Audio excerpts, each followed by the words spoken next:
A 100-gram object falls from a height of 3 meters onto a metallic plate and rebounds to a height of 2 meters.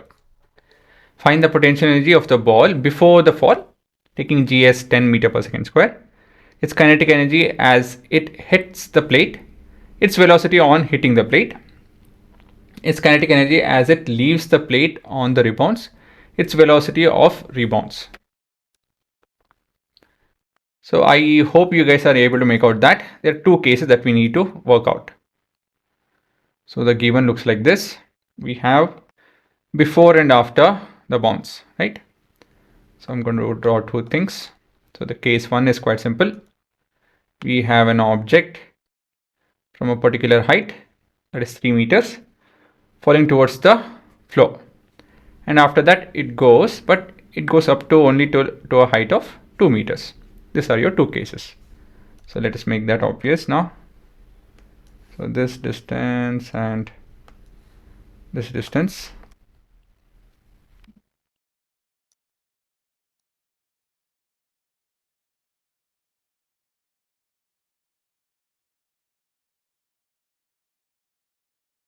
So we have 3 meters and 2 meters.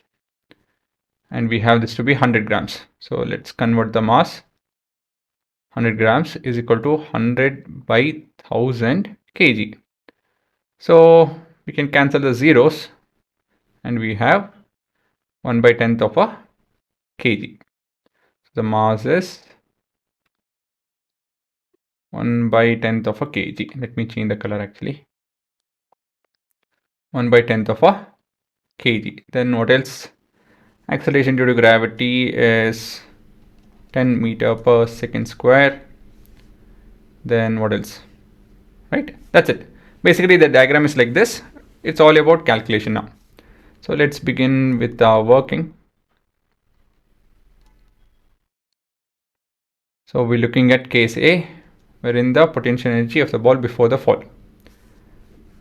The potential energy is, the question is actually not clear. The potential energy at the start of the journey, basically.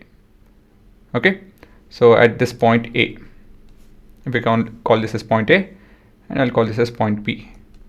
So at point A is what we have to figure out. So potential energy at A. So how do we figure this out? Using the formula, potential energy is equal to m into g into h. Mass is 1 by 10th, g is 10, and height is 3. So this is 3 joules. Right? Quite simple. Now the next thing is kinetic energy as it hits the plate. Right? Over here. So the next part is kinetic energy at B. B is the bottom of the first journey at B. So kinetic energy as it hits the plate, how much will that be? The kinetic energy will be equal to the potential energy. But yeah, we need to give our explanation. So we know that mechanical energy is sum of kinetic energy plus potential energy, as we have the mechanical energy to remain constant as the mechanical energy remain constant throughout the journey. So what is that we're looking at? The kinetic energy at the top, at the bottom, actually we want bottom, right? Plus the potential energy at the bottom will be equal to kinetic energy at the top plus the potential energy at the top. Right? So we have kinetic energy at the bottom plus 0. Obviously the potential energy will be 0 at the bottom, as we have the height to be 0. Then kinetic energy at the top is 0 plus potential energy at the top is how much? We just found it to be 3. Right guys? So if you want a detailed reasoning, height is 0 at bottom and the initial velocity is 0 at top. Okay, so that is your explanation, and therefore we have the the kinetic energy at the bottom is equal to 3 joules. Okay, so that's our second question. Its velocity on hitting the plate. We have to figure out the velocity. Quite simple. We know the energy, we just have to figure out the velocity. Simple. So this is C. Velocity at bottom.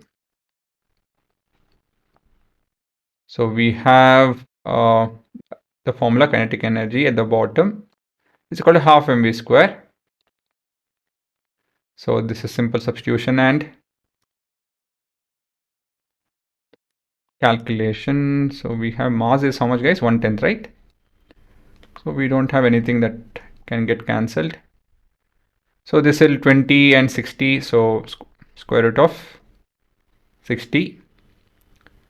Can we reduce this or something? For, yeah, 2 root of 15, right? Meter per second. Okay, people who didn't get how I did it. So root of 60 is nothing but root of 4 into root of 15. Okay, so this is 2 root of 15. So why am I showing separately, not over here, is because you need to be able to do this, and only this amount of writing is enough. I want you guys to get comfortable with this, right? You need not show everything. Again, I see my student doing it. It's of no use.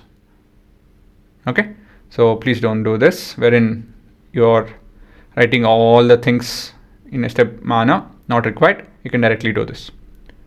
Now, okay, we found the journey. Along this journey, we found all the things that is required. Now we're talking about its kinetic energy as it leaves the plate from on the rebound. Right, on the rebound, what is its kinetic energy? It's quite simple actually. Find the potential energy at point P, you'll be able to find the potential kinetic energy at Q. Why? The same reasoning, as the mechanical energy remains constant. So with the same thing, we can figure this out. So kinetic energy at P. Okay, so the working will start like this. Potential energy at not P, actually Q. At P, at the top is, this is Q by the way. So at P is equal to M into G into H. So mass is 1/10. G is 10 into height is 2. So this is clearly 2 joules. Didn't we get the same value? No, 3. Okay. Right. So we'll just write a statement as the mechanical energy remains constant.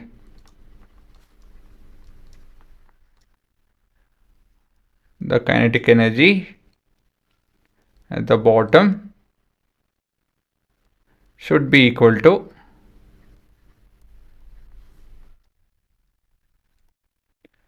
potential energy at the top. And so we have kinetic energy at the bottom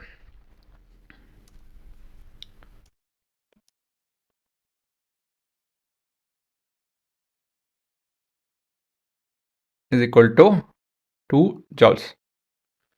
Okay, that's it. Its velocity on of rebound. So again, the same process. We know the we know the kinetic energy. We just have to find the velocity. It's just a simple matter of calculation. So we have CDE, velocity at Q. Okay. So 2 times of, we already written the formula, so you guys don't need to waste your time, into V square. So 2 is 4, 2 square root of that is 2 again. So it will be basically 4 root of 10. So velocity is equal to 4 root of 10 meter per second. That's it. Okay. So I'm not summarizing all of it.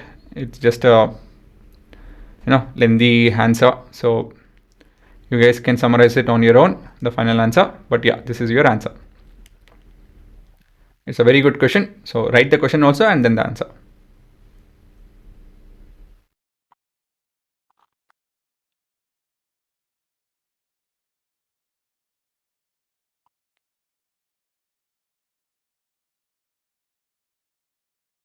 So after post all of this, you just summarize all the things. Okay, I'm not going to do that. That's your job. A small correction. It's not 4 root 10, it is 2 root 10, right? 2 into 2 is 40. I've explained it over here. Let me actually rewrite it and explain it off for you guys as well. So what I did was here, it's supposed to be 2 into 2 into 10, right? So 2 is equal to 1 by 20 v square. That's what you generally write. You guys, this is how you guys do it. So 20 transposed over there is 40. I don't advise this kind of calculation, but I'm just showing this. So this is 40. Square root of 40 can be written as square root of 4 into square root of 10. This is 2 root of 10. So I made a mistake over here. This is 2 root of 10. Okay. Yeah.